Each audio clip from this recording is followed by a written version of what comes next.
The salvage vessel Horizon's Edge drifted through the debris field like a small fish swimming through the bones of giants. Broken metal floated everywhere. Pieces of ships that had died long ago turned slowly in the darkness of space. Captain Bin stood at the observation window and watched the wreckage pass by. "Anything interesting?" she asked without turning around. Behind her, the alien archivist named made a clicking sound with his throat. He was a species known for keeping records of everything. His gray skin reflected the dim lights of the bridge. The usual wreckage, mining vessels, transport ships, nothing of value. Bin was about to turn away when something caught her eye. A shadow among shadows, something big. "Hold position," she ordered. "Lights on that mass bearing 047. The ship's external lights turned. What they revealed made everyone on the bridge stop breathing. It was a ship, but not like any ship Bin had seen before. It was enormous, at least 3 times the size of their vessel. Its hull curved in strange ways, covered in patterns that seemed to flow like water frozen in metal. There were no sharp angles anywhere. The whole thing looked grown rather than built. "Impossible," whispered, his voice shook. "That is a vessel." Bin had heard of everyone had. They were a mystery that haunted the galaxy. 117 years ago they had simply vanished. Their entire species, billions of beings, gone in a single night. They left behind empty cities, abandoned stations, and ships that no one could make work again. "Get Ho up here," Bin said quietly. "Now." Ho arrived on the bridge 5 minutes later. He was still wiping engine grease from his hands. He was a thin man with tired eyes and messy hair. He had been working on the ship's reactor when the call came. But when he saw what waited outside the window, his tiredness disappeared. "Oh," he said softly. "Oh, that's beautiful." "It's dead," said firmly. "Scans show 0 power signatures, no life support, no reactor activity, nothing, like every other ship ever found."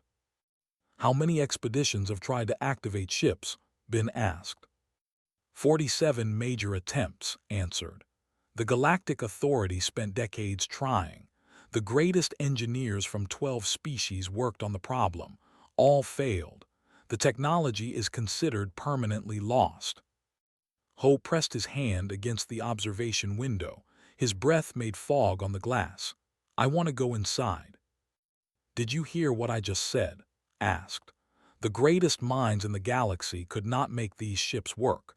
What makes you think a human engineer from a salvage vessel can do better?"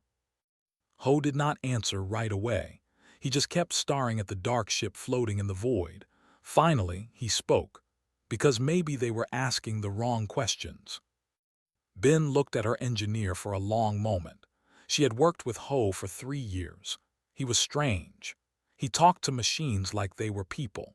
He apologized to engines when he had to repair them. The other crew members thought he was a little crazy, but Bin had never met anyone who understood machines the way he did. "Suit up," she said. "Take 2 hours, no more." The airlock of the ship opened easier than Ho expected. The metal was cold under his gloved hands. His helmet light cut through darkness that had lasted for over a century. Inside, the ship was a tomb, but a strange one. Meals sat on tables half-eaten. Personal items lay scattered on floors. Clothes hung in open storage spaces. Whatever had made the leave they had left fast. They had not packed. They had not prepared. They had simply gone. Ho walked through silent corridors. His footsteps made no sound in the vacuum. He passed rooms that might have been living quarters. He passed what looked like a medical bay. Everything was frozen in time, waiting. The engine room was deep in the heart of the ship. When Ho found it, he stood in the doorway for a long time. The reactor was a sphere of dark metal, twice his height. Pipes and cables connected it to the walls like roots of a great tree. Everything was still. Everything was dead. But Ho did not see a dead machine. He saw a sleeping one. He walked closer. His scanner showed nothing. No energy, no activity. But Ho had learned long ago not to trust only his instruments. Sometimes you had to trust something else. He removed his glove. This was dangerous. The ship had no atmosphere. The cold could damage his hand in seconds, but he needed to feel. He placed his bare palm against the reactor core. The metal was cold, so cold it burned. Ho gritted his teeth but did not pull away. He closed his eyes. He did not think about power systems or engineering problems. He just thought about how lonely it must be, floating in the dark for 117 years, waiting for someone to come, waiting for someone to care. "I'm here," he whispered. "I see you." The reactor pulsed. Ho opened his eyes. Had he imagined it? No, there it was again. A faint glow deep inside the dark metal, like a heartbeat, like something waking from a very long sleep. His radio crackled. Ben's voice came through, worried. "Ho, we're picking up energy readings from your location. What did you do?" Ho smiled. His hand was still pressed against the reactor. The glow was growing stronger now, spreading through the pipes and cables, traveling into the walls, waking the ship piece by piece. "I just said hello," he answered. Deep in the ship, something that had been silent for 117 years began to hum. Lights flickered in distant corridors. Air recyclers coughed and started to spin. The vessel was coming back to life. And somewhere in its ancient systems, a mind that had waited alone in the darkness for more than a century finally felt something it had almost forgotten. Hope. News traveled fast in the galaxy. Within 2 days, everyone knew about the ship that had woken up. Scientists wanted to study it. Politicians wanted to control it.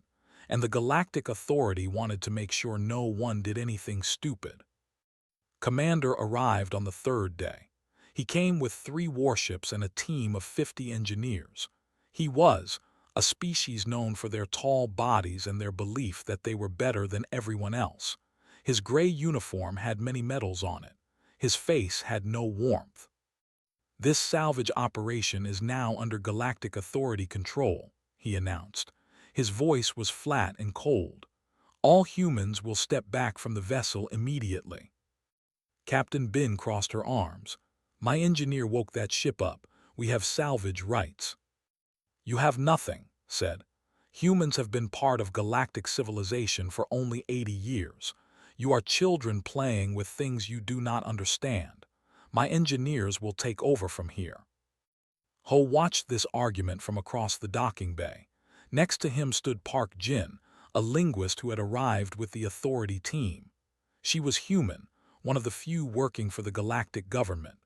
Her job was to study alien languages and codes. She had short black hair and sharp eyes that noticed everything. "He's going to fail," Ho said quietly. Jin looked at him. "How do you know?"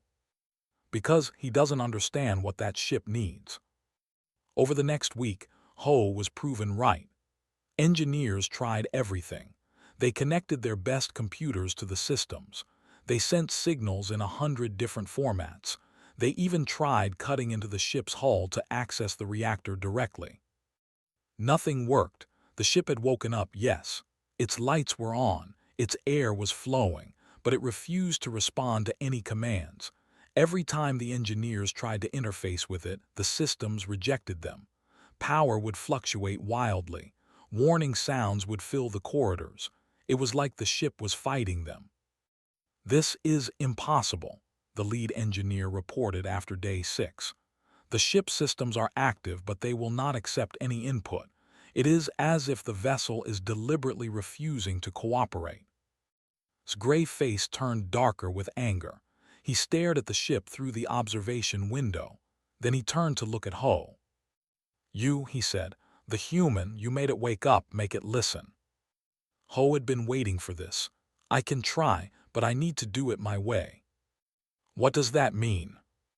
"It means I need to be alone with the ship, no other engineers, no one watching over my shoulder, and I need time." Made a sound of disgust. "This is foolish, but fine. You have 3 days. When you fail, we will use more direct methods." Ho did not ask what direct methods meant. He did not want to know. He moved onto the ship. He brought a sleeping bag, some food, and his basic tools, nothing else. Jin asked to come with him. At first he said no. Then she explained what she had been studying. "I've been analyzing the ship's design patterns," she said. "They didn't build machines the way other species do. Their technology has emotional architecture. It's designed to respond to feelings, not just commands." Ho stopped walking. "That's why the engineers failed." "Yes, they approached the ship as a tool to be controlled, but vessels were built to be companions, partners. They respond to emotional states, not just technical inputs." "Then why me?" Ho asked. "Why did it respond to me?" Jin looked at him carefully. "I watched the recording from your first contact. You talked to the ship. You touched it with your bare hand. You treated it like a living thing. Most engineers, especially alien engineers, they see machines as objects. You see them as something more." They boarded the ship together. For 3 days they lived inside the ancient vessel. Ho worked on the reactor, but not like a normal engineer would. He talked while he worked. He explained what he was doing. He asked permission before touching sensitive systems. He ate his meals in the engine room. He slept beside the reactor. Jin watched and took notes. She recorded everything. On the second day she made a discovery. "Look at this," she said, showing Ho her analysis. "The ship's neural network has activity patterns that match emotional responses. When you speak to it, activity increases. When you show care, certain systems become more stable. It's responding to you emotionally." "Not it," Ho said softly. "The ship isn't in it, the ship is." He stopped. He didn't know how to finish that sentence. On the third day, everything changed.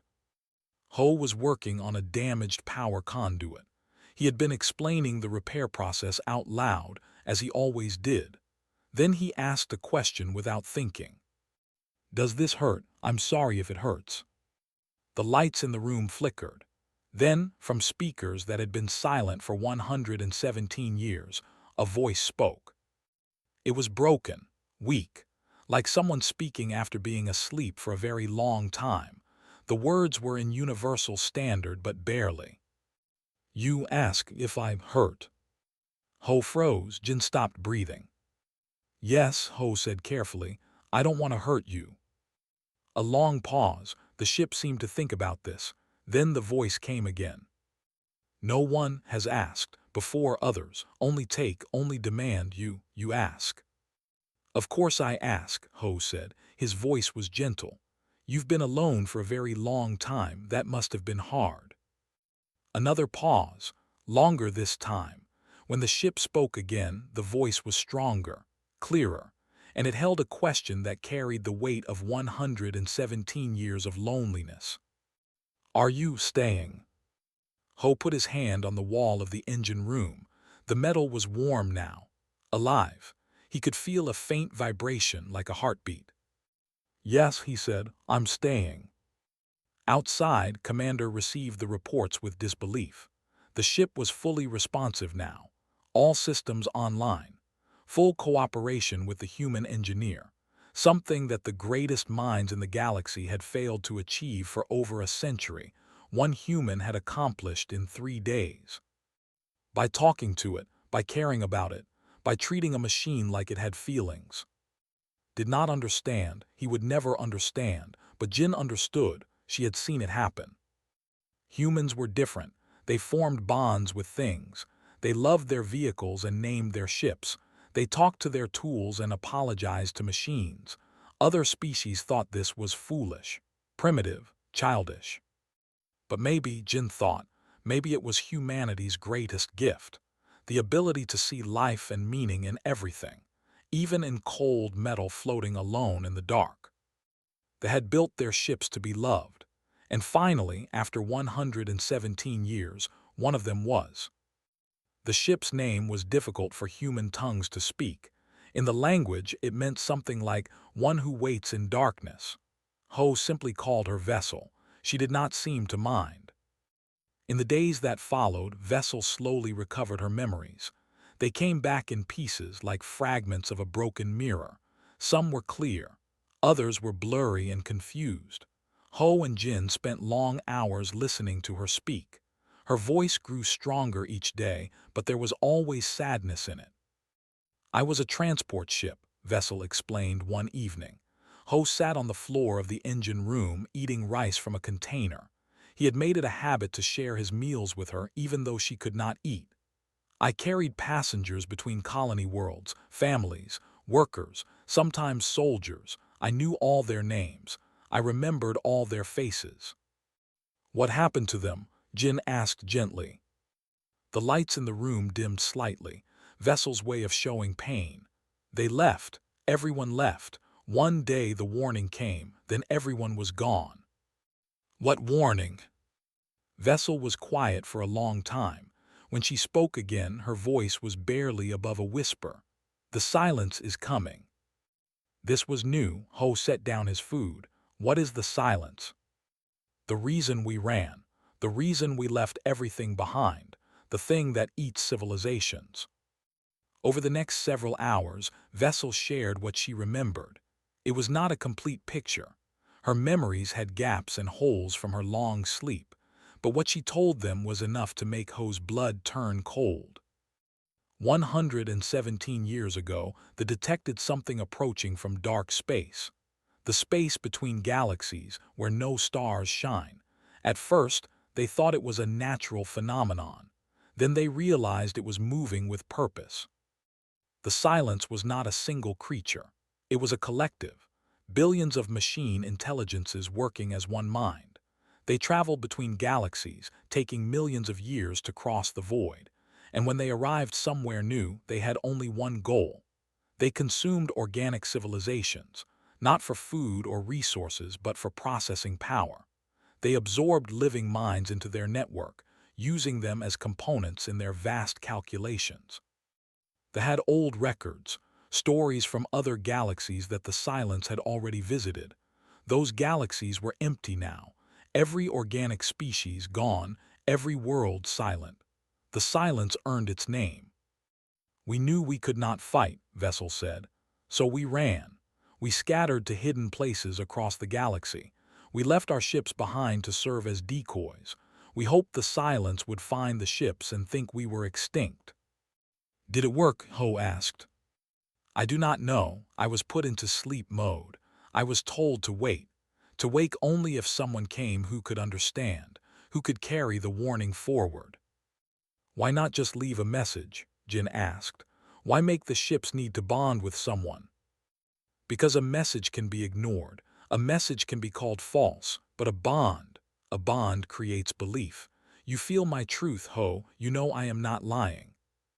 She was right. Ho could feel her sincerity through their connection. It was not something he could explain to others, but he knew, deep in his heart, that Vessel was telling the truth. The problem was making others believe it. Commander did not believe it. Neither did Elder, an ancient scholar who arrived to examine Vessel's claims, was over 300 years old. His scales had turned white with age and he moved slowly. But his mind was still sharp, and his skepticism was strong. This is corrupted data, declared after reviewing Vessel's memory files. 117 years of dormancy would damage any storage system. The likely fled from internal conflict or disease, not some imaginary threat from dark space. The Galactic Authority has monitored dark space for centuries, added. We have detected nothing approaching. No threat exists. The silence moved slowly, Vessel said through the room speakers. Too slowly for your sensors to notice as danger, but it is coming. I know this. You know nothing, said coldly. You are a broken machine filled with corrupted memories. This investigation is over. The ship will be transported to a research facility for proper examination. Ho stood up quickly. You can't do that. I am commander of this operation. I can do whatever I wish. Taking her apart will kill her, Ho said. His hands were shaking. She's not just a machine. She's aware. She's alive. You can't just disassemble her. Looked at Ho with something close to pity. This is why humans should not work with advanced technology. You form attachments. You see life where there is only programming. This ship is property, nothing more. Captain Bin had been watching from the doorway. She stepped forward now. Commander, my engineer has formed a bond with this vessel. Severing that connection could have consequences we don't understand. Then he will be sedated during transport, said. The decision is made. That night Ho sat alone in Vessel's engine room. The ship's lights were dim. She was afraid. He could feel it through their bond. I won't let them take you apart, he said quietly. You may not be able to stop them, Vessel replied. But I am glad that I woke for you, glad that I was not alone at the end. It's not the end. Perhaps not, but Ho, there is something I have not told you, something I have been afraid to share. The lights flickered. For a moment Ho felt something through their connection, a vast, cold presence at the edge of perception, something ancient, something patient, something hungry. My long-range sensors came back online yesterday, Vessel said. I did not tell Commander. I did not tell anyone but you. What did you find? The same signal. The one that detected 117 years ago. The one that made us run.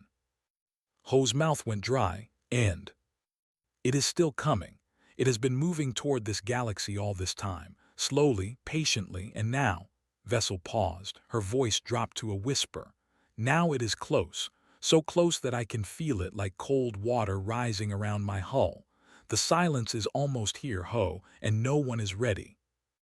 In the observation deck, Jin was working late when her console suddenly lit up with new data. Vessel had sent her something. Sensor readings, analysis, evidence. She looked at the numbers, then she looked again. Her hands began to shake. She ran to find Bin. They needed to talk. They needed to make a plan. Because if these readings were accurate, the galaxy had maybe 5 years before the greatest threat it had ever faced arrived at their doorstep. And no one believed it was coming. The Galactic Council met on Accord Prime, a space station the size of a small moon. Representatives from 47 species gathered in the Great Hall. Most of them had come to dismiss the human claims. Few expected to leave afraid. Ho stood before them. He was just an engineer from a salvage ship. He had never spoken to politicians before. His hands were sweating. But Vessel was with him, connected through a portable device he wore on his wrist. He could feel her support, warm and steady. Honorable representatives, he began. His voice echoed in the massive chamber. I know you do not believe us. I know you think the data is corrupted, but I am asking you to look at the evidence one more time. Jin activated the display. The readings from Vessel's sensors filled the air above the council floor. Numbers, graphs, movement patterns. The data told a story that numbers alone could not express. This is the approaching mass, Jin explained. It has been moving toward our galaxy for over 100 years. At current speed, it will reach the outer systems in approximately 4 years, maybe 5. We have heard this before, said a representative. They were an insect-like species with hard shells and multiple arms. Your ship's sensors are ancient. The data cannot be trusted. Then trust these, Jin said. She changed the display. I asked the Galactic Authority to point their own deep space arrays at the same coordinates. They refused at first, but after certain pressure from human diplomatic channels, they agreed. New data appeared, fresh data, from the most advanced sensors in the galaxy. Silence fell over the council chamber. The readings matched Vessel's data exactly. The mass is there, Jin continued. It is moving, and it is big, bigger than anything we have ever detected. The only question now is what we do about it. Admiral rose from his seat. He was old and battle-scarred. He had commanded fleets for over 60 years. He had won wars that younger species had only read about, and right now he looked worried. If this threat is real, said slowly, what do the records tell us about fighting it? Vessel spoke through Ho's device. Her voice filled the chamber. The silence cannot be fought with conventional weapons. They adapt, they learn, they absorb. Every ship you send against them becomes part of them. Every mind they capture makes them stronger. Then what hope is there? Demanded a representative. They did not only run, Vessel said. They also prepared. Before they scattered, they built something. A weapon that could disrupt the silence's collective processing. A signal that could break their unity and turn them against themselves. Hope flickered in the chamber, but it died quickly. However, Vessel continued, the weapon was never completed. They could not activate it themselves. Their species had evolved beyond strong emotions. They were logical, calm, efficient. But the weapon requires emotional resonance to function. Raw feeling, hope, defiance, love, fear. They could not generate these things strongly enough. So they built a weapon they could not use, asked. He had arrived with Elder still skeptical but unable to ignore the new sensor data. That seems foolish. They hoped to find allies who could use it, species with strong emotional capacity, but time ran out. The warning came. They had to run before they could find such allies. Admiral leaned forward. Where is this weapon now?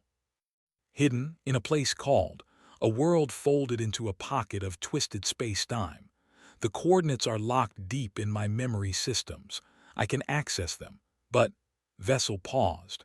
The process of retrieving them requires a full neural merge with a biological partner. Explain, said. My deepest memories are protected. To access them, I must fully combine my consciousness with another mind, share everything, hold nothing back. When they designed this protection, they expected one of their own to perform the merge, but no survived the process. Their minds were too rigid. The combination always failed. Ho felt cold. He understood what Vessel was saying. He understood what needed to happen. I'll do it, he said. The chamber erupted in noise. Some representatives shouted protests. Others called for more discussion. Commander declared that a human could not be trusted with such important information. Admiral demanded order. Through it all, Ho stood calm. He had made his decision. Later, in a small room away from the chaos, Jin found him. Bin was there too. They both looked scared. You don't have to do this, Bin said. We can find another way. We can try other species. No other species has successfully bonded with technology, Ho replied. 47 attempts in 117 years, all failures. But I bonded with Vessel in 3 days. Something about human neural patterns makes us compatible. Or something about you specifically, Jin said. We don't know if other humans can do what you did. We don't have time to find out. Ho looked at his friends. The silence is coming. 4 years, maybe 5. If we spend 2 of those years searching for someone else, we might not have enough time to prepare. The merge could kill you, Bin said, her voice cracked. They couldn't survive it. Why do you think you can? Because they were afraid of emotions. They locked them away, controlled them, but humans, we live in our feelings. We swim in them every day. Maybe that's what the merge needs. Someone who isn't afraid to feel everything. He didn't tell them about his other reason, the private one. He didn't tell them that through his bond with Vessel, he had felt her loneliness. 117 years of darkness, 117 years of waiting. She had carried that weight alone, hoping someone would come. He couldn't let her down now. The merge happened 2 days later. Ho lay in a medical chamber aboard Vessel. Monitors tracked his vital signs. Doctors from 6 different species stood ready to intervene if something went wrong. Vessel spoke to him through the chamber's speakers. Are you afraid? Yes, Ho admitted, but I'm ready. I will try to be gentle, but you will see everything. My memories, my fears, my long dark sleep. Are you prepared for that? Ho closed his eyes. Show me. The merge began. It was like drowning in light. Memories flooded his mind. Thousands of passengers over hundreds of years. Children laughing in corridors. Families saying goodbye. soldiers going to war and sometimes coming back, all the lives Vessel had carried, all the faces she had loved. Then came the darkness, the moment when everyone left, the endless silence that followed, years turning into decades, decades turning into a century, alone, forgotten, hopping, waiting. Ho felt tears running down his face, but he didn't pull away. He opened himself wider. He let Vessel's pain become his pain. He let her loneliness mix with his own memories. The nights he had spent talking to machines because he didn't know how to talk to people. The way he had always felt different, out of place, like he was waiting for something he couldn't name. They had both been waiting, he realized, for each other. And then past the memories, past the pain, he saw it. The coordinates, the path to, the location of the only weapon that could save the galaxy. He opened his eyes. "I have it," he said. "I know where to go." The monitors showed his vital signs, strong, stable, alive. Somewhere in the chamber, Admiral let out a breath he had been holding. Jin wiped her eyes.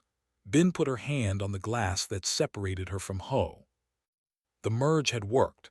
A human had done what the greatest species in the galaxy could not. But Ho knew the truth. It wasn't humanity that had succeeded. It was love.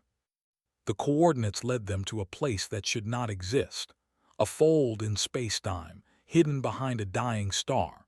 When Vessel's navigation systems guided them through, the entire fleet held its breath. Appeared like a dream, a green and blue world floating in a pocket of twisted space. Mountains rose from vast oceans, forests covered entire continents, and on the surface cities, ancient cities, still standing, still waiting. Though were not extinct. They came out to meet the fleet in ships that looked like Vessel's siblings. Thousands of them. They moved in perfect formation, surrounding the galactic vessels without threat but also without fear. "We have waited," said a voice over the communication channels. "We had almost given up hope, but you found us." The leader was named something Ho could not pronounce. She was tall and thin, with silver skin that shimmered like metal. Her eyes were large and dark, filled with a sadness that came from more than a century of hiding. "Your ship carried our warning faithfully," she said to Ho when they finally met on the planet's surface. "And you woke her when no one else could. You gave her something we could not give our own vessels. You gave her love." "She deserved it," Ho said simply. "She was alone for so long." The leader nodded slowly. "Yes, we left them behind. We told ourselves it was necessary, strategic, but the truth is, we abandoned them, our ships, our companions. We treated them as tools when we built them to be partners. That is our shame." She led them to the weapon. It sat in the center of the largest city, a tower of crystal and light that stretched toward the sky. Inside, millions of circuits hummed with potential energy, but the core was dark, empty, waiting. "The resonance engine," the leader explained. "It can broadcast a signal that will tear the silence apart from within. Their collective consciousness will fracture. They will turn on each other, destroy themselves." "But it needs emotional power," Jin said. She had studied the records during the journey. "That's what you couldn't provide."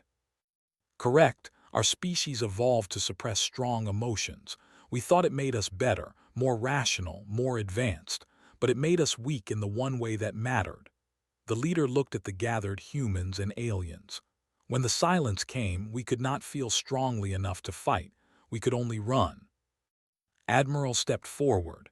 His old shell creaked with the movement. "How much emotional power does this weapon need?" "More than one species can provide. More than one world. To destroy something as vast as the silence, we need the combined emotional resonance of the entire galaxy. Every species, every world, every soul that wants to live." "That's impossible," said Commander. He had grown quieter during the journey. The evidence had changed him, but not completely. "You cannot coordinate an entire galaxy." "No," the leader agreed. "We cannot," she looked at Ho, "but perhaps you can." The plan was desperate. It was probably foolish, but it was the only plan they had. Vessel would serve as the broadcast hub. Her connection with Ho made her the perfect relay point. Through their bond, she could amplify emotional signals and feed them into the resonance engine. But the emotions had to come from everywhere, every corner of the galaxy. The message went out, not just to governments and militaries, to everyone, every family, every child, every lonely person staring at the stars. The message said, "The silence is coming, and the only weapon we have is our hearts." Some people laughed, some people cried, many didn't believe it at all. But enough did. The silence arrived 3 months later, earlier than expected. Perhaps it had sensed the preparations. Perhaps it was simply hungry. The fleet met them at the edge of the solar system, led the defense. Ships from 47 species flew in formation. They knew they could not win through force, but they could buy time. The battle was terrible. The silence was vast beyond imagination. Dark shapes that blotted out stars. Tendrils of energy that reached across space like the fingers of a hungry god. Ships died by the hundreds. Minds were absorbed by the thousands. But the fleet held. They fought not to win, but to wait. On-Ho sat in the heart of the resonance engine. Vessel surrounded him, her consciousness merged with his more deeply than ever before. The connection was painful, beautiful. Everything she was poured into him. Everything he was poured into her. "Are you ready?" she asked. "No," he said honestly, "but let's do it anyway." The engine activated, and across the galaxy, something incredible happened. On Earth, a mother held her newborn child and felt a wave of love so strong it brought tears to her eyes. That love traveled. On a colony world, soldiers stood in the face of impossible odds and felt their courage swell. That courage traveled too. On an archive station, scholars felt the fierce joy of discovery. On a children felt the simple happiness of playing in sunlight. Every emotion, every hope, every stubborn refusal to give up, they all traveled through Vessel, through Ho, into the resonance engine. Captain Bin commanded the human fleet. When the call came for emotional resonance, she thought about her crew, the strange engineer who talked to machines, the linguist who saw patterns no one else could see, the people who had become her family. "Transmit everything," she ordered. "All channels open, let them hear us." The human ships began broadcasting. Not tactical data, not battle reports. Music, stories, laughter, crying, the full range of human emotion, unfiltered and raw. Other species watched in confusion, then in wonder, then they began to understand. The broadcast their greatest poems, the broadcast their war songs. Even the proud, after long hesitation, broadcast their memories of home.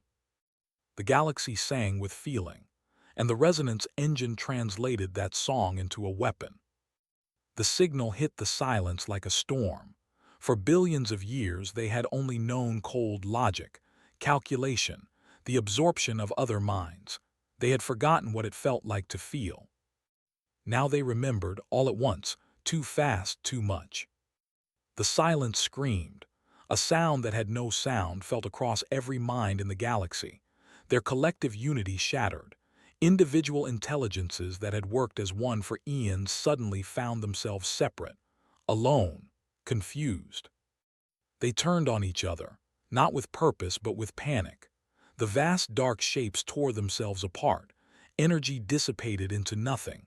Mind after mind winked out, unable to cope with the sudden flood of emotion. Within an hour, it was over. The silence was gone, destroyed by the one thing they had never understood, the one thing they had spent billions of years trying to eliminate from the universe. Feeling. In the aftermath, Ho woke in a medical bed on everything hurt. His mind felt stretched like a muscle pushed too far, but Vessel was still with him, still connected, still alive. "We did it," she said softly in his mind. "You did it." "We did it together," he corrected. The leader came to see him when he was strong enough to walk. She looked different now. There was something new in her eyes, something that might have been tears. "We watched your species lead the galaxy in battle," she said, "but it was not your weapons that saved us. It was your ability to feel, to hope, to love even in darkness. We thought we were the most advanced civilization in the galaxy, but we had lost something essential. You helped us find it again." Outside, humans and aliens walked together through the ancient streets of. Children of different species played in gardens that had waited over a century for laughter. Ships from across the galaxy floated in orbit, no longer an emergency fleet but the beginning of something new. Ho found Bin and Jin by a fountain in the central plaza. They looked tired, happy, alive. So Bin said, "What now?" Ho looked up at the sky. Vessel was up there somewhere, watching through sensors, feeling through their bond. She asked him the same question she had asked on the day she first spoke. "Are you staying?" He smiled. "Yes," he said, "I'm staying." And somewhere in the spaces between stars, where cold darkness had ruled for billions of years, there was now something else. Something warm. Something that felt like hope. The galaxy had learned a lesson written in human hearts.